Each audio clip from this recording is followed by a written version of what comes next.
عبداللہ بن جعفر نبی کریم صلی اللہ علیہ وسلم کے بھتیجے، آپ کے چچا زاد بھائی کے بیٹے، ان کے بارے میں آتا ہے نا کہ اتنا وہ خرچ کرتے تھے لوگ ڈر جاتے تھے، جن کو دیتے تھے لوگ ڈر جاتے تھے کہ ان کے پاس کچھ نہیں رہے گا۔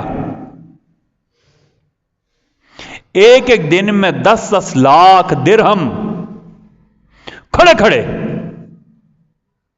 عبداللہ بن جعفر 6 سال کے تھے، 5 سال یتیم ہو گئے تھے۔ آپ صلی اللہ علیہ وسلم نے، چھوٹے بچے تھے، بازار میں جا کر کاروبار کرنا شروع کیا، آپ صلی اللہ علیہ وسلم نے ان کے لیے دعا کی، اللہ نے ایسی برکت دی، ایک ایک دن میں 10 لاکھ درہم خرچ کر دیتے تھے اللہ کی راہ میں۔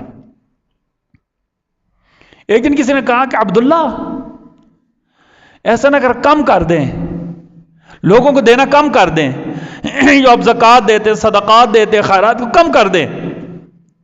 عبداللہ بن جعفر نے کہا